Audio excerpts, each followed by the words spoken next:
Yo, what's good, YouTube? Welcome back to the channel. Welcome back to another reaction video. Got 5 football players that played in the wrong era. Let's check this out. In the world of sports, there are always players that play in the wrong era, whether that's in an era that was before them or after them. Yeah. So in this video today, I want to talk about some NFL and maybe I think one that comes to mind for me is Cordero Patterson, bro. You know what I'm saying? Because he was more of that hybrid player. Like, he was basically Deebo Samuel before Deebo Samuel. But he was a little bit ahead of his time because nobody really knew how to use him. Like how the Falcons used him. You know what I'm saying? Used to use him and shit like that. But that's the only one that really comes to mind for me. The first player we're going to talk about in this video is Doug Flutie. Flutie was a quarterback in college in the 80s and a quarterback in the CFL, USFL, and NFL during the 80s and 90s. Flutie wasn't your prototypical quarterback as he was 5'10" and 180 pounds. Now, short in today's age of football, this was not really short, but for the NFL standards. As we have Kyler Murray, who's 5'10", we have Bryce Young, who's undersized in both height and weight, and I don't want to leave out the great Drew Brees. Now, I don't want to sit and pretend that the height of a quarterback doesn't matter in today's age of football, as we did have questions about Bryce Young and his height. Yeah. But Bryce still went #1, and Kyler Murray went #1. Bryce Young, my dog. Being a short quarterback is more accepted in today's age. But of course, the problem for Flutie was that he didn't play in today's age of football. He played in the 80s and the 90s. And this is a big reason why Flutie was drafted in round 11 of the 1985 NFL draft. Despite being drafted, Flutie still opted to play for the USFL, where they were looking for a star to rejuvenate their league. Flutie would play just 1 year in the USFL, and then he would get traded from the Los Angeles Rams to the Chicago Bears, so he would jump back into the NFL, where he would play 2 years with Chicago. After those 2 seasons in Chicago, Flutie would get traded to New England, where he would become a solid backup. After spending just 3 years in New England, he would opt for the CFL over the NFL.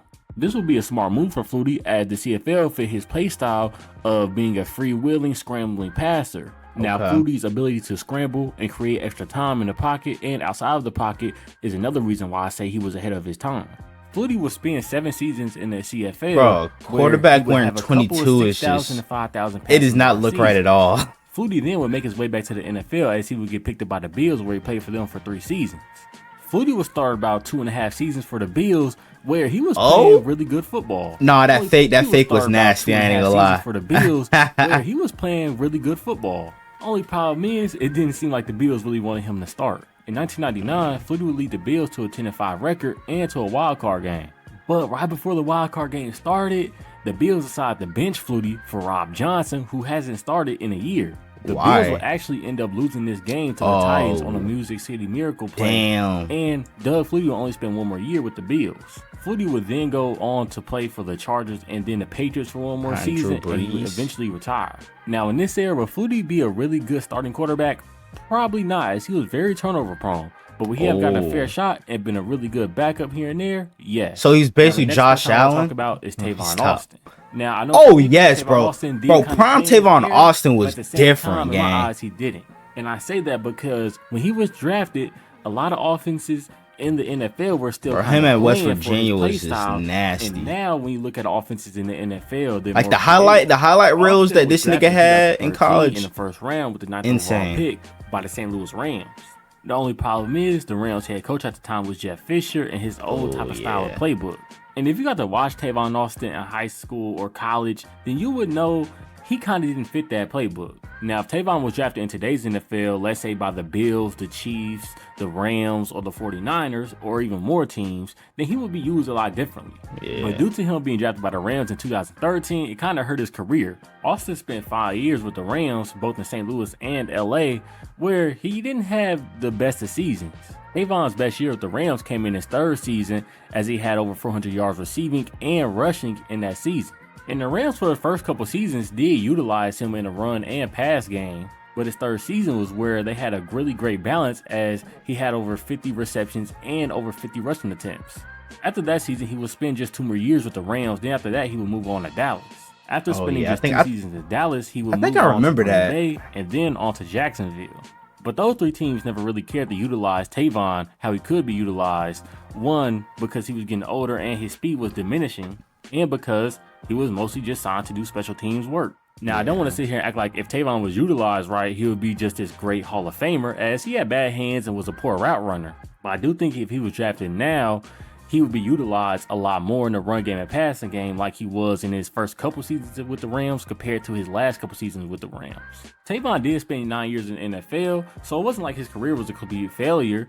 He just really didn't live up to the hype compared to his college career. The whole time it seemed like damn. Yes. Oh my goodness. Like this shit now still we're talking pissing me about off. Vontaze Burfict. Yeah, who fuck definitely this should've played nigga. more in the 90s, 80s, Sorry. or 2000s.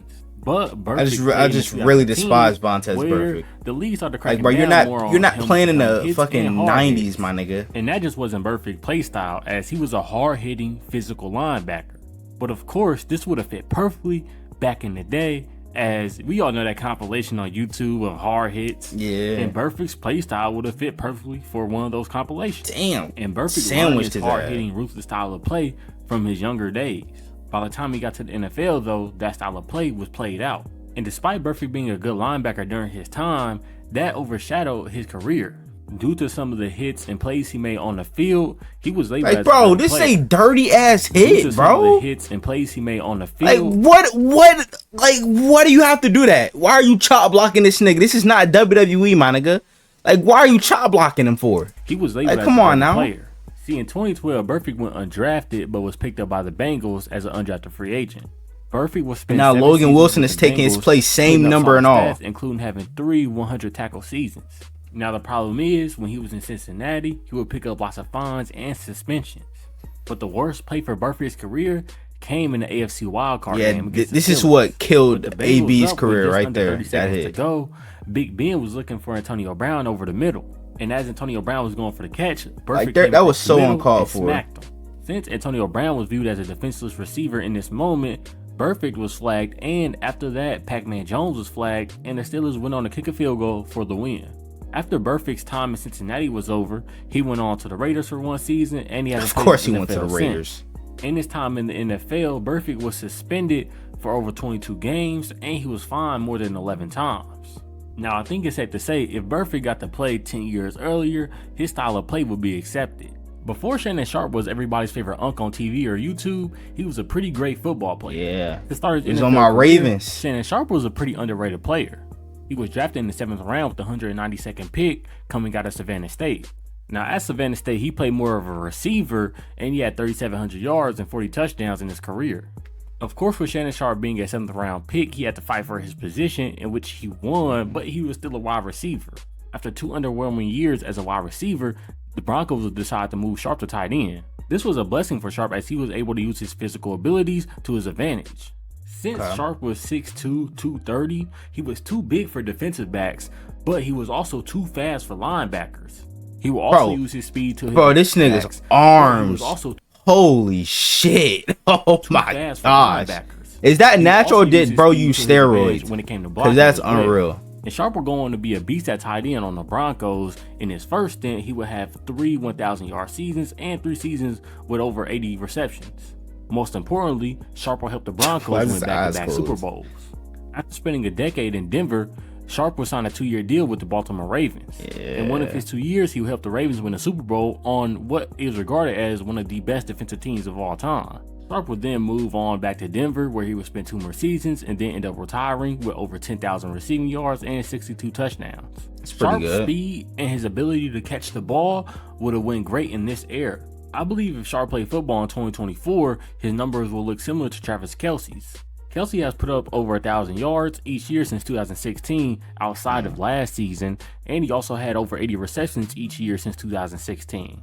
Ultimately though, I believe Sharpe would have been a Hall of Famer no matter what era he played football in. An NFL player you're probably not familiar with is Sam Sam Huff. Huff. Huff played in the NFL from 56 this is way to before my 69, time, gang. where he won a championship, made the All-Pro team 6 times, was named to the Pro Bowl 5 times, and was named as one of the top 100 greatest NFL players back in 2010. But most importantly, Huff was a pioneer to the middle linebacker position. Huff was a really good run stopper as he battled great running backs like Jim Brown. He also wasn't a one-dimensional middle linebacker as he had 30 interceptions in his career. To add on to all of that, in 58 and 59, he would finish 3rd and 4th in MVP voting. Now, his run-stopping abilities, I'm pretty sure would translate. Now, would he be as good in pass coverage is debatable, but I'm pretty sure he'll be just fine. I also say he played in the wrong era because the type of leverage he had back then. See, Huff was the face of the New York Giants back in the 60s, helping them win a championship his rookie year. And Huff seemed like a New York lifer as he got traded to Washington, and Huff said he would never forgive Ali Sherman for trading him to Washington. Now, I believe in today's age, with how good Huff was as a middle linebacker, he probably wouldn't have been traded because he would have had more leverage as a player. In the NFL today, most teams Bro, want to wearing keep 70 that as a middle linebacker unless you're linebacker is the Bears and you nasty trade work. Roquan Smith to the Ravens. Huff was also the first NFL superstar in New York City. Matter of fact, he was so popular in New York City around the time, he was actually supposed to be the first NFL player on Time magazine. As good as that sounded, Huff did not take that offer because they wouldn't pay him. I truly believe I wouldn't have Huff took could have that played shit in this either. era with his run stopping ability and his pass coverage ability. With how good he was as a middle linebacker and he played in New York City, he would have had major endorsements in today's era. Those are some players I believe that played in the wrong era of football. Some players I believe played too early, and some players I believe played too late.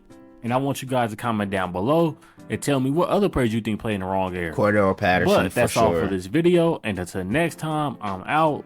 Peace. Hey man, W video as always, Jalen. Hope you guys enjoyed. Make sure you guys like, comment, subscribe to the channel. If you're new, turn on post notification, notified whenever I drop another banger video. We're on the road to 300 subs. I'm gonna get there for more banger NFL content like this. And without further ado, I'm out.